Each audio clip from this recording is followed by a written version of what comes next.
انوار الحق کاکڑ صاحب، انڈیپینڈنٹ اردو کو وقت دینے کا بہت بہت شکریہ۔ آغاز پاکستان میں ہر پاکستانی کے ذہن میں ایک سوال ہے، اس سے شروع کرتے ہیں جو کہ عام انتخابات کے بارے میں ہے۔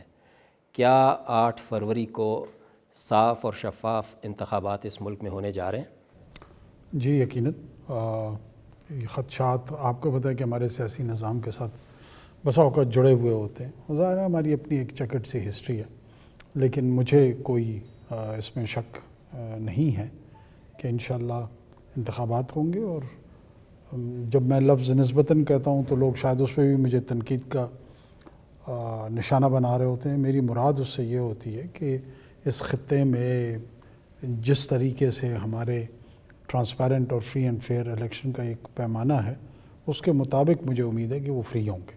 70 کے بعد کہہ سکیں گے، آپ گارنٹی دے سکتے ہیں کہ دوسرے بہترین صاف؟ 70 کے بعد یہ میں تو خیر اس کو بھی کوئی پیمانہ نہیں سمجھتا ہوں۔ 70 کے الیکشن کے حوالے سے بھی مختلف آراء ہیں لوگوں کی، بہت سارے لوگوں کا۔ بہرحال یہ ضرور ویو ہے کہ وہ بہت زیادہ ٹرانسپیرنٹ تھے۔ میں سمجھتا ہوں کہ اس کی جو پری پول جو انوائرمنٹ کریٹ کی گئی تھی، وہ پہلے سے ڈٹرمن کر چکا تھا کہ اس الیکشن نے کس طرف جانا ہے۔ تو that was part of the problem.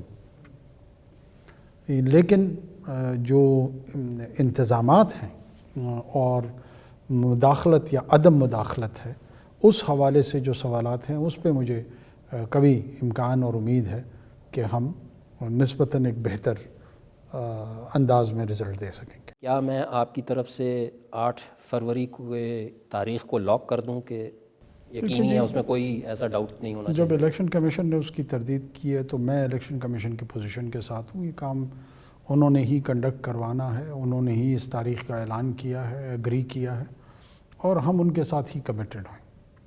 اچھا، کچھ لوگوں کو یہ کہنا ہے کہ یہ انتخابات جو ہیں وہ عمران خان کی مقبولیت کم کرنے یا ان کو الیکشن سے باہر کرنے کے ساتھ جڑے ہوئے ہیں۔ جب تک وہ انشور نہیں ہوتا الیکشن شاید وقت پہ نہ ہو۔ دیکھیے، یہ تو سیاسی تجزیے ہیں، مختلف لوگ مختلف قسم کی آراء رکھتے ہیں، ان کو اپنی آراء پہ قائم رہنے کا حق ہے۔ ہماری بہرحال ایک اسٹیٹڈ پوزیشن ہے، حکومت کی، الیکشن کمیشن اس کو اناؤنس کر چکی ہے۔ وہ کس جماعت یا کس جماعت کے رہنما کی پاپولیرٹی ہے نہیں ہے، اس کا اندازہ غالباً لوگوں کو الیکشن میں ہو جائے گا، اور الیکشن کے ریزلٹس جو ہیں اس کو ڈٹرمن کریں گے کہ کون کتنے اور کس سطح پہ اس کی قبولیت اور مقبولیت ہے۔ اچھا، عمران خان خود یا ان کی پارٹی کو الیکشن لڑتے ہوئے دیکھ رہے ہیں آپ؟ دیکھیں، ان کی جماعت اور ابھی تک اور خود بھی کوئی ایسی قانونی قدغن تو ان پہ ہے نہیں جو ان کو سیاسی عمل سے یا الیکشن کے عمل سے دور رکھ رہی ہو۔ تو جب تک شیڈیول اناؤنس ہوتا ہے یا کوئی اور ایسی انفورسین آ جاتی ہے چیز جس کا ہمیں آج علم نہیں ہے آپ کی گفتگو کے دوران، تو اس کے متعلق تو میں کچھ نہیں کہہ سکتا ہوں۔ آج کے دن تک تو شاید وہ لڑنے کی پوزیشن میں ہے اور وہ لڑیں گے۔ لیکن آپ کے دور حکومت میں ان کی پارٹی کے کئی رہنما گمشدہ ہوئے، پھر آئے، پریس کانفرنسز ہوئیں، کچھ نے سیاست چھوڑ دی، کچھ نے پارٹی چھوڑ دی، تو اس سارے عمل کو آپ کس طرح دیکھتے ہیں؟ دیکھیے، گمشدہ ہوئے سے زیادہ میرے خیال میں لفظ یہ ہوگا کہ روپوش ہوئے۔ آپ کو پتہ ہے کہ 9 مئی کے حوالے سے ایک رائٹس اور آرسن کے واقعات جو ہیں وہ ریاستی اداروں پہ اس دن رونما ہوئے۔ اس کے پادش میں بہت سارے لوگ، قانون نافذ کرنے والے جو ادارے تھے، وہ ان کا حصول چاہتے تھے، وہ ان کو اس کی اپریہنشن کرنا چاہتے تھے۔ اس سلسلے میں کئی لوگ روپوش ہوئے، اور اس روپوشی کے دوران شاید انہوں نے کوئی سوچ بچار کی اور اس نتیجے پہ پہنچے ہیں کہ انہیں مزید کسی ایک سیاسی جماعت، مخصوص سیاسی جماعت سے، جو کہ اس کیس میں پی ٹی آئی ہے، یا جنرلی بہت سارے لوگوں نے یہ بھی کیا کہ وہ سیاست سے ہی دستبردار ہوئے ہیں۔ تو یہ ان کا ذاتی فیصلہ تھا، اس پہ میں کیا کہہ سکتا ہوں۔ لیکن کچھ لوگ ریاست پہ اس کا الزام لگاتے ہیں کہ شاید بیہائنڈ دا سین وہ یہ سارا کچھ کروا رہے ہیں، آرکسٹریٹ کر رہے ہیں۔ دیکھیے جی، ریاست پہ الزام مجھے میرے علم میں تو کوئی ایسی چیز کنکریٹ ایویڈنس کے طور پہ نہیں آئی ہے، اور اگر یہ تمام لوگ یہ سمجھتے ہیں کہ کہیں پر ان پہ ریاستی جبر کا وہ سامنا کر رہے ہیں، ابھی تک جو دوسرے کیمپ میں لوگ ہیں ان کی طرف سے تو یہ نکتہ چینی آ رہی ہے، لیکن جو لوگ اس براہ راست جن کا تعلق ہے اس طرح، ان میں سے کسی کی طرف سے کوئی ایز سچ اسٹیٹمنٹ نہیں آئی ہے کہ ہم پہ کوئی ریاستی جبر ہوا ہے.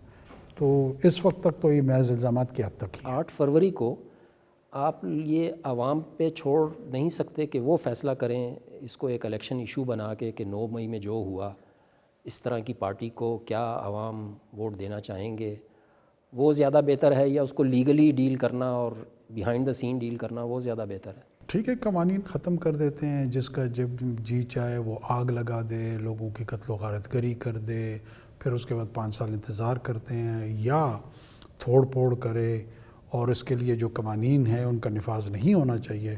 الیکشن کے دن فیصلہ کرتے ہیں کہ جی ان مخصوص جماعتوں کو اجازت دی جائے عوام کی طرف سے. اگر اس طرح کا نظام چاہیے، میرا فیصلہ تو ہے نہیں، لیکن فی الحال قوانین موجود ہیں اور ان کا نفاذ ہوگا. کچھ لوگ ابھی یہ لیول پلینگ فیلڈ کا بڑا الزام لگ رہا ہے، کچھ جماعتوں کو بہت زیادہ شکایت ہے، کچھ کو نہیں ہے. کہا جا رہا ہے کہ نواز شریف صاحب جو ہیں وہ اب نئے لاڈلے ہیں، ان کو لاڈلا بنایا جا رہا ہے اور وہ انتخابات جیتیں گے. اس کے بارے میں آپ کیا کہیں گے الزامات کے؟ دیکھیں جی، یہ مختلف سیاسی جماعتوں کے آپس میں کانٹیسٹ ہے، وہ ایک دوسرے پہ ظاہر ہے الیکشن موڈ میں ہیں، ہر ایک برتری حاصل کرنا چاہتا ہے اپنے مخالف سے، تو ایک مخصوص تاثر ایک دوسرے کے لیے قائم رکھتے ہیں. بطور نگران حکومت میرا نہیں خیال کہ ہم اس میں فریق ہیں کہ میں کسی ایک سیاسی رہنما کے لیے صفائی پیش کروں یا دوسرے کے اوپر یہ نکتہ چینی کروں کہ جی یہ درست نہیں کہہ رہے ہیں، اصل حقائق تو یہ ہیں. یہ آپس میں جو الزامات ایک دوسرے پہ لگا رہے ہیں ان کے اپنے اپنے ترجمان موجود ہیں، وہ اس بحث کو کنکلوڈ کریں تو زیادہ بہتر ہے. میرا نہیں خیال کہ ہمارے لیے اس پہ رائے زنی کرنا کوئی مناسب چیز ہوگی. اچھا، اب معیشت کی طرف آتے ہیں.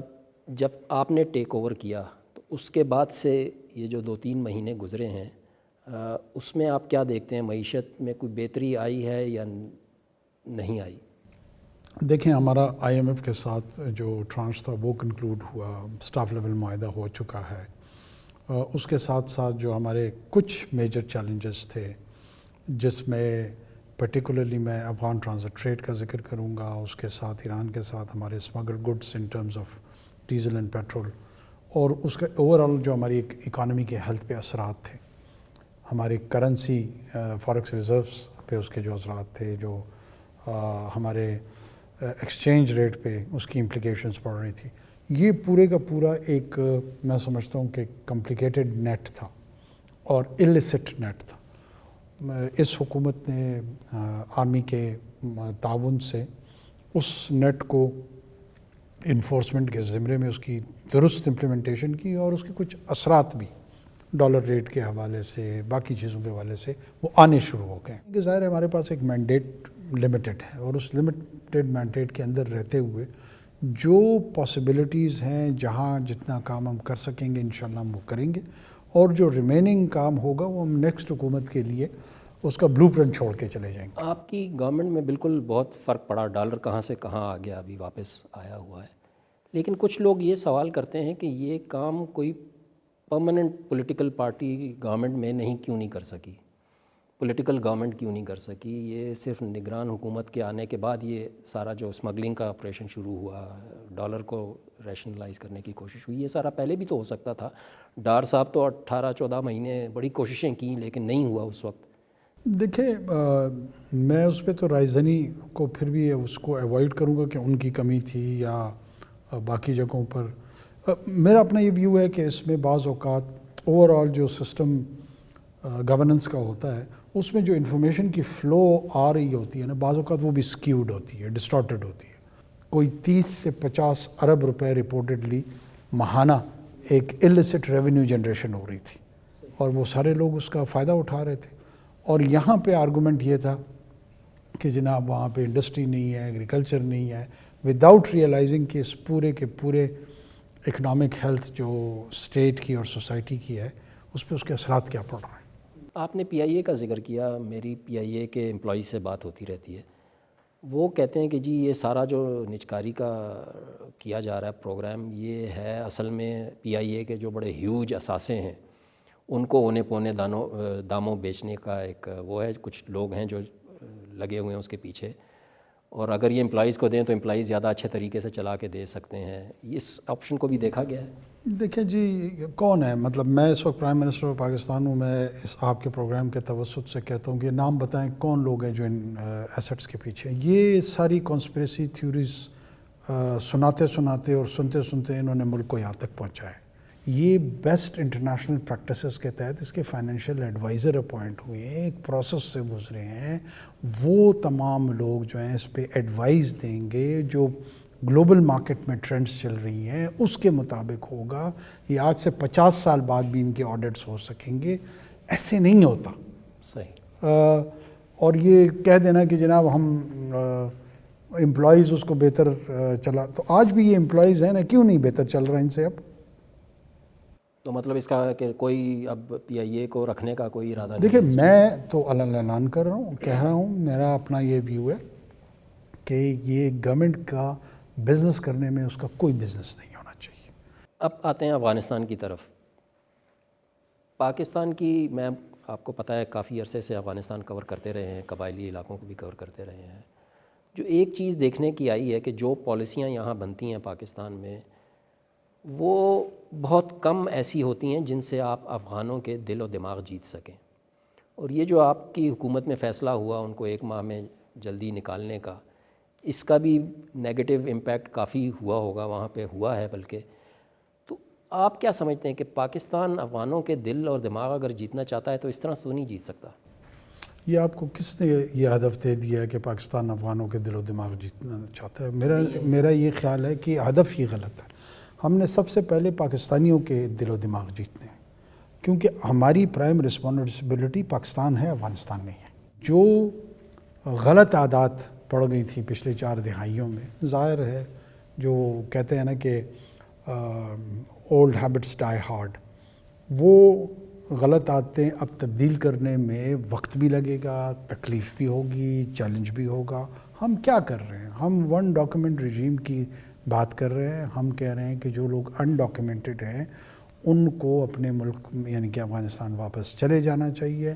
ان پہ کوئی پرپیچول بین ہم نہیں لگا رہے ہیں. اگر وہ یہ سمجھتے ہیں کہ ان کا یہاں پہ کوئی کاروبار، کوئی روزگار زندگی کے حوالے سے کسی قسم کا کسب کاما وہ رکھا تعلق ہے، تو وہ جائیں اس مقصد کے تحت ہمارے مشن سے اپنے ویزز لیں اور آئیں بسر و چشم. ہم نے کب اس سے انکار کیا؟ لیکن نہیں مل رہے نا. اس دن بھی مجھے بتایا آصف درانی صاحب نے کہ 60,000 اپلیکیشنیں پینڈنگ پڑی ہوئی ہیں افغانیوں. اس کو بہتر کرنے کی کوشش کریں گے.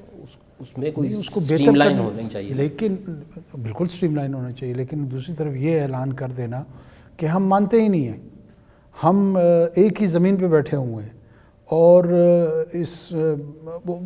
بہت ساری ایسی چیزیں ہیں جن کو میں ایوائڈ کر رہا ہوں، وہ بھی کوئی درست طرز عمل نہیں ہے. یہ 60,000 ہوں یا 2 لاکھ ہوں، اس کو اسٹریم لائن ہم کریں گے، یہ ہماری ذمہ داری ہے. اس کو میں لیکن یہ فیزز میں نہیں ہو سکتا تھا اتنا، 1 مہینے 30 دن میں اٹھائیں؟ فیزز میں بھی ہو سکتا تھا، ایک دم سے بھی ہو سکتا تھا. وہ گورنمنٹ کی اپنی ڈسکریشن ہے کہ وہ کس طریقے سے اس کو امپلیمنٹ کرے. ہم یہ سمجھتے ہیں کہ گورنمنٹ کی سنجیدگی کو ڈسپلے کرنے کے لیے بھی اس کو ایک دم کرنے کی ضرورت تھی. اور ساتھ ساتھ یہ بھی بتاتے چلوں کہ پچھلے 1-1.5 سال سے ہم مختلف مواقع پہ ریاستی اداروں کے جانب سے، ماضی کی حکومت کی جانب سے بھی اپنے جو افغان کاؤنٹر پارٹس ہیں جو اس وقت وہاں پہ حکومت ہے، ان کے ذمہ داران کو بتایا جا رہا تھا کہ ہمارے ساتھ کیا کیا مسائل ہیں، اور ہمارے لیے ایک ایسا وقت آ جائے گا جو انف از انف ہوگا اور ہمارے لیے مشکل ہو رہی ہے. ہم اس چیز کو سسٹین نہیں کر سکتے. بالکل. یہ جب افغانستان میں طالبان کی حکومت آئی تو میرے ایک دوست ہیں بڑے مذہبی سوچ والے، تو وہ بڑے خوش تھے. انہوں نے کہا جی اب ہماری مغربی سرحد جو ہے وہ محفوظ ہو گئی ہے. لیکن مسئلہ اسی کا اسی طرح جوں کا توں کھڑا ہے. TTP پہ وہ آپ کی بات ماننے کو تیار نہیں ہیں. تو یہ کیسے حل ہوگا؟ ابھی کیا تعطل ہے افغان طالبان کے ساتھ پاکستان حکومت کا کہ اب بات چیت ہو رہی ہے یا نہیں ہو رہی؟ نہیں، کوئی ایسی فارمل گفت و شنید تو نہیں ہے، لیکن ظاہر ہے ہماری پالیسی TTP کے حوالے سے بالکل کلیئر ہے. ہم ٹی ٹی پی کو اس معاشرے اور ریاست کا دشمن سمجھتے ہیں اور سمجھتے ہیں کہ اس کو کنفرنٹ کرنا ہی ہماری بقا ہے، اور ہم اپنے اس سوشل سسٹیننس اور اس اسٹیٹ کے سسٹیننس کے لیے اور سروائیول کے لیے آخری حد تک لڑیں گے۔ اچھا، ابھی افغان طالبان تو ہم سمجھ رہے تھے کہ جی ان کے آنے سے بڑے مسائل ہمارے حل ہو جائیں گے، لیکن وہ اب اس طرح سے ہی لگ رہا ہے جیسے اشرف غنی کی حکومت تھی، جیسے کرزئی کی حکومت تھی، ان کی بھی پالیسی تقریباً اسی طرح ہے۔ تو پھر what has Pakistan gained out of Afghan Taliban getting into government? نہیں، اب میں ابھی تک اس بحث کو پتہ نہیں کیوں ہم نہیں ڈٹرمن کر پائے۔ یہ ہمارا کیا درا نہیں ہے کہ ہم نے افغان طالبان کو حکومت حوالے کی ہے، یہ ایک ریالٹی ہے۔ انہوں نے اپنی ریزسٹنس کی ہے، پچھلے 20 سال نیٹو اور امریکہ $2 ٹریلین خرچ کرنے کے بعد وہ اس کو مینیج نہیں کر سکی، اور ان کی مس مینجمنٹ کے نتیجے میں یہ جو ملیشیا تھا جو ان کو ریزسٹ کر رہا تھا، انہوں نے بزور طاقت ان سے حکومت لے لی۔ اس میں پاکستان کا کیا کردار؟ ویسے ہی اگر پاکستان کو مورد الزام کسی چیزوں میں ٹھہرانا ہے پھر تو ٹھیک ہے۔ نہیں، وہ تو پہلے دن سے ان کی کریشن سے لے کے اب تک کا ایک الزام تو ہے نا پاکستان پہ کہ جی سپورٹ کرتے رہے ہیں ان کو۔ اب اس پوزیشن پہ وہ دوسری دفعہ آئے ہیں تو کوئی سپورٹ ہوگی تو آئے ہیں نا، ویسے ہی تو نہیں آئے۔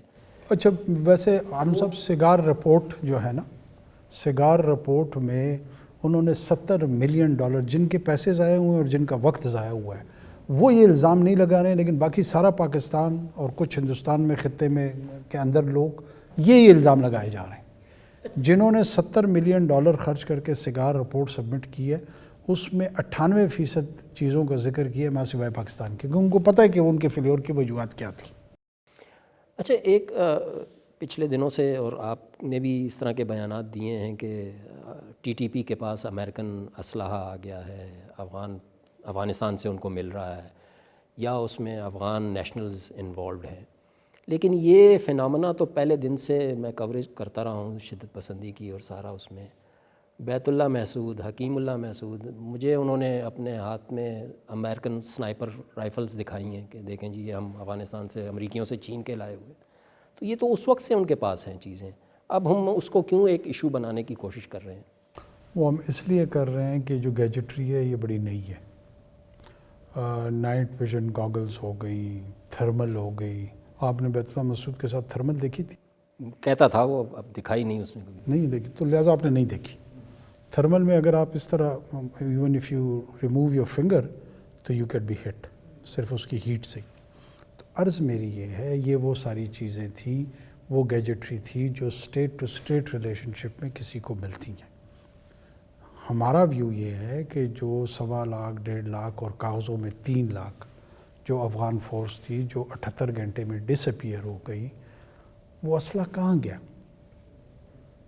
وہ بھی انہوں نے، طالبان نے ان سے چھینا ہے، یا انہوں نے واپس انوینٹری میں ان C-130 کے ذریعے امریکہ واپس بھیج دی ہے؟ کہاں ہے وہ؟ سوال تو بن رہا ہے، اور یہ کوئی پاکستان الزام نہیں لگا رہا، اس کے ایویڈنس پورے ریجن میں موجود ہیں، یہاں سے لے کر مڈل ایسٹ تک یہ اسلحہ بکا ہے۔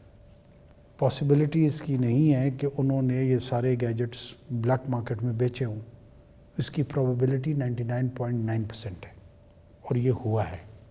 ہم کوئی کانسپریسی تھیوری آپ پھر نہیں جڑ رہے ہیں کہ امریکنز نے ان کو یہ دے دیا یا دوسرے ممالک نے ان کو یہ دیا، یہ اسی کیوس کے رزلٹ میں یہ تمام چیزیں ہوئی ہیں، اور ہم اس کے امپلیکیشنز کے طور پہ اس کا سامنا کر رہے ہیں، یہ میں کہہ رہا ہوں۔ صحیح۔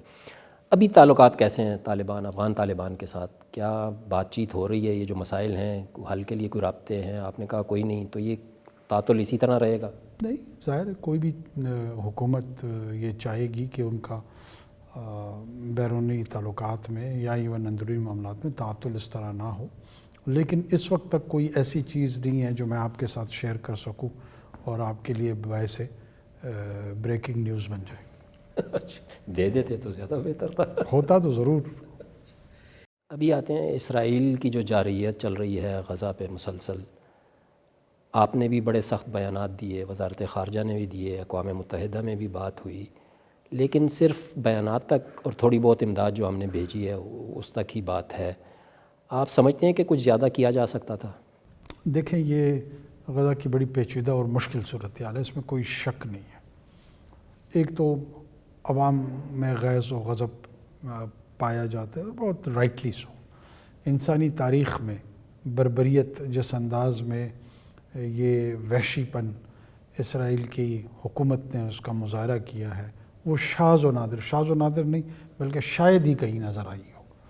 اور اس سے بڑھ کر جو زیادہ تکلیف دہ عمل ہے کہ امریکی حکومت اور باقی یورپی ممالک اب کہیں آ کے تھوڑا سا فرانس کو چھوڑ کے تمام کے تمام خاموشی سے اس کی حمایت کر رہے ہیں یا اعلانیہ طور پہ حمایت کر رہے ہیں، جو کہ اس کے اس وحشی پن کو تقویت پہنچا رہی ہے.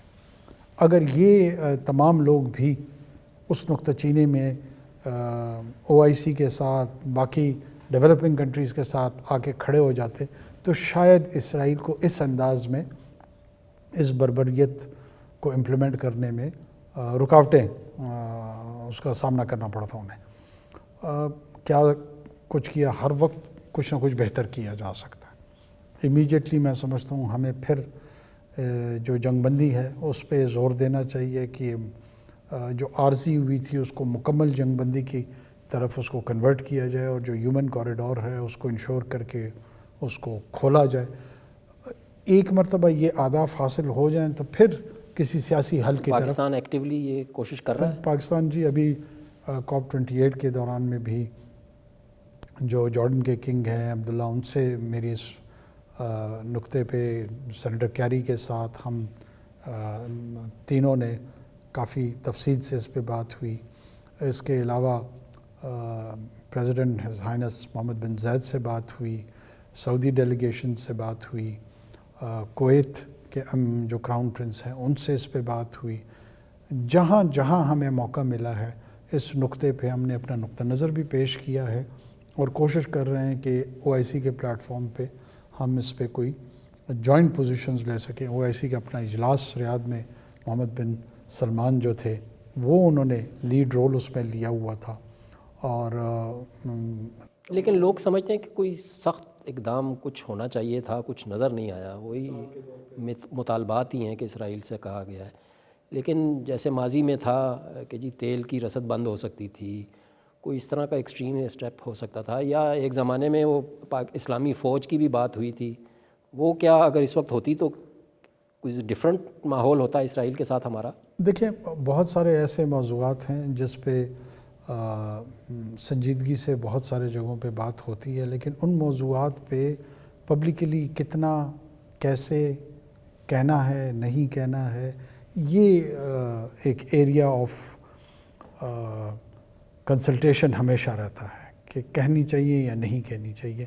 لیکن اگر ظاہر ہے مجھے پتہ ہے کہ لوگ اس میں سے بہت ساری باتوں کا تمسخر بھی اڑاتے ہیں، بہت آپ کو برا بھلا کہہ رہے ہوتے ہیں، لیکن بہت ساری جو سنجیدہ گفتگو ہوتی ہے نا وہ میں سمجھتا ہوں کہ وہ جتنے پردے میں رہے اتنا بہتر ہے.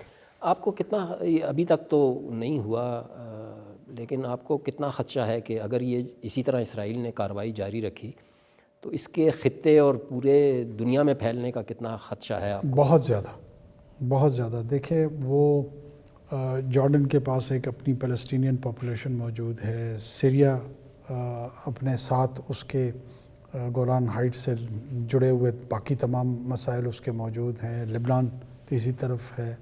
یہ وہ سارا کا سارا خطہ ہے. اور جب یہ تو امیجیٹ نیبرہڈ ہے، جب اس امیجیٹ نیبرہڈ میں اس نے پھیلنا ہے تو اس کے اثرات باقی گلف پہ پڑیں گے جو سیٹلڈ اکانومیز ہیں ان کی. اور ظاہر سی بات ہے اس میں پھر ایران ہے، عراق ہے، پاکستان آ جاتا ہے، یہ پورا افغانستان ہے، سینٹرل ایشیا ہے. یہ وہ پورا کا پورا خطہ ہے جو اس سے متاثر ہو سکتا ہے اور اللہ بہتر جانے کہ یہ آگ کہاں جا کے رکے گی. پھر 7 اکتوبر جب اسرائیل اور یہ حماس کے درمیان جنگ شروع ہوئی، اس سے پہلے پاکستان میں کچھ ہلکی پھلکی موسیقی چل رہی تھی کہ شاید پاکستان اسرائیل کو ایکسیپٹ کرنے والا ہے. اب ان حالات میں، موجودہ حالات میں، that chapter is you think for now closed for ever? اور well, as far as I am concerned, I never saw a single word of that chapter. کہ پتہ نہیں کون کس کو موسیقی سنا رہا تھا پاکستان کے حکومتی سطح پر، نہ فارن آفس میں، نہ یہاں پرائم منسٹر آفس میں، یا کسی اور دفتر میں، پاکستان کے ریاستی اداروں میں کہیں پر میں نے کوئی سنجیدہ گفتگو اس حوالے سے سنی ہوئی ہو، ماں سوائے گاسپ فیکٹری کی، جہاں پر بیٹھ کے لوگ اس قسم کی گفتگو کر رہے تھے اور پروجیکشنز دے رہے تھے کہ پہلے ایک ملک تسلیم کرے گا پھر وہ پاکستان کو کہے گا۔ اس کے علاوہ میں نے کہیں پہ کوئی سنجیدہ بحث و مباحثہ اس میں میرے مشاہدے میں نہیں ہے۔ ایز یوزول کلوزڈ ہے، مطلب اس میں کوئی یہ تبدیلی؟ شروع ہی نہیں ہوئی۔ تو دیکھیں کلوز وہ چیز ہوتی ہے جو شروع ہوتی ہے۔ اب آتے ہیں آپ جو ابھی حالیہ دورہ کر کے آئے ہیں COP 2023، اور اس میں بڑی پلیجز ہوئی ہیں، اور آپ نے کہا کہ جی اب وہ جو فنڈ کریٹ ہوا ہے وہ آپریشنلائز ہوگا، لیکن اس سے پہلے بھی ہم نے جب سیلاب آیا تو UN نے کافی کانفرنسز کی، کافی پلیجز ہوئیں پاکستان کے لیے، لیکن ملا بہت کم اس میں سے۔ آئی ڈونٹ نو ملا بھی کچھ کہ نہیں ملا، لیکن بہت کم ملا۔ اس مرتبہ کیا ڈیفرنٹ ہے آپ سمجھتے ہیں کہ COP میں جو پلیجز ہوئی ہیں؟ دیکھیں وہ یہ کو پاکستان اسپیسیفک تو نہیں تھا، لارج محمد بن زائد ہیز ہائنس جو پریزیڈنٹ ہے UAE کے، انہوں نے میرے خیال میں بہت لیڈ رول اس میں لیا، اور انہوں نے $30 بلین پلیج کیے، اور یہ ظاہر ہے نہ صرف UAE کا کریٹڈ پرابلم ہے، نہ UAE اکیلا اس کو ریزالو کر سکتا ہے، لیکن ان کا انیشیٹو میں سمجھتا ہوں it is well appreciated, well meaning اور ویل انٹینڈڈ۔ اب اس میں باقی کنٹریبیوشنز آنی ہے، لاس اینڈ ڈیمیج فنڈ جو تھا اس پہ پہلے 2 دن میں پلیجز کوئی میرے خیال میں $400-500 ملین کے قریب آ گئے تھے۔ انٹیسپیشن یہ تھی کہ $1 بلین تک وہ بھی ٹچ کر جائے گا۔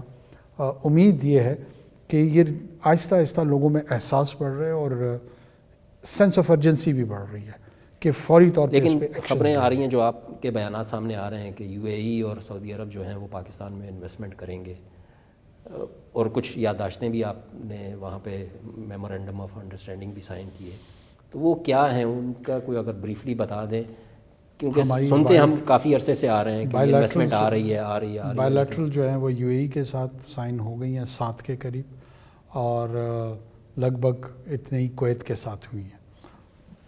امید ہماری یہ ہے کہ یہ MOUs جو ہیں وہ ان 7 ایریاز میں ٹرانسلیٹ ہوگا بینکیبل پروجیکٹس میں بٹوین $20 to $25 بلین جو UAE کے ساتھ ہیں، اور اراؤنڈ $10 بلین کویت کے ساتھ ہیں۔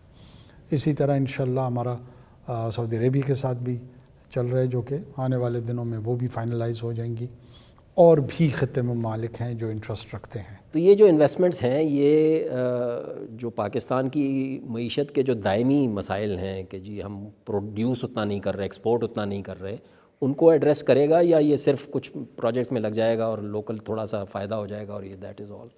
دیکھیں ڈیو ڈیلیجنس کن چیزوں کی ہوتی ہے؟ جب یہ FDI کے صورت میں جو فارن ڈائریکٹ انویسٹمنٹ آئے گی، ان کمپنیز نے اپنی ڈیو ڈیلیجنس کرنی ہے کہ وہ یہاں کیا پروڈیوس کر سکتے ہیں، یہاں پہ کیپٹل مارکیٹ کیا ہے، لیبر مارکیٹ کیا ہے، انرجی مارکیٹ کیا ہے، اس کو ڈیزائن کر کے انہوں نے وہ پروڈیوس کیا لوکل کنزمپشن کے لیے رکھنا ہے، ایکسپورٹ کرنا ہے۔ یہ وہ ڈیو ڈیلیجنس ہے جو ان کمپنیز نے کرنا ہے، وہ میں نے ویسے تو حکومت نہیں کرنا۔ ہم نے صرف اور صرف ان کو in terms of policies facilitation کے لیے کرنی ہے، ایز آف ڈوئنگ بزنس ان کو دینا ہے، کوشش کرنی ہے کہ 1 ونڈو اپرچونیٹیز ان کو دیں، تاکہ وہ جلد از جلد جب اپنی ڈیو ڈیلیجنس سے گزریں وہ امپلیمنٹیشن فیز میں ہیں اور اپنے پروجیکٹس لگائیں۔ جب لوگ یہاں پہ انویسٹمنٹ کے لیے آئیں گے تو وہ اس پورے خطے کو ایز اے پوٹینشیل دیکھیں گے۔ پاکستان صرف ڈومیسٹک مارکیٹ کے طور پہ نہیں، بلکہ اس خطے میں جو پیوٹ کا حیثیت ہے، وہ ٹریڈ کا ہب بن سکتا ہے، وہ مینوفیکچرنگ کا ہب بن سکتا ہے۔ ظاہر ہے لوگ پاکستانی شاید پاکستان کو اس نظر سے نہیں دیکھ رہے ہیں، لیکن باہر کی دنیا پاکستان کو اسی نظر سے دیکھ رہی ہے۔ چلیں اچھی بات ہے۔ آخری سوال میرا آپ سے، COP کی جو تصویر گروپ فوٹو بنی اس پہ کافی سوشل میڈیا میں بات ہوئی کہ آپ کافی سائٹ پہ کھڑے، اس کی کوئی خاص وجہ تھی یا کیا اس کو کافی ڈسکس کیا جا رہا تھا؟ دیکھیں مطلب سوشل میڈیا میں تمام لوگوں کو حق حاصل ہے کہ وہ جس کا جو جی چاہے وہ کہے۔ جو انٹرنیشنل پریکٹس ہے گروپ فوٹوز کی، اس مخصوص تصویر کے علاوہ بھی ایک پروٹوکول ہے، اور وہ یہ ہے کہ جتنا دورانیہ آپ کا اس آفس میں گزرا ہوتا ہے، اس دورانیے کے مطابق وہاں روز میں آپ کو کھڑا کیا جاتا ہے۔ میں اور رشی سنک دونوں آخری رو میں تھے، لیکن ان کو میں نظر آ رہا تھا، رشید سنک صاحب نظر نہیں آ رہے تھے۔ انوار الحق کاکڑ صاحب، انڈیپینڈنٹ اردو کے ساتھ بات کرنے کا بہت بہت شکریہ، thank you very much. Thank you.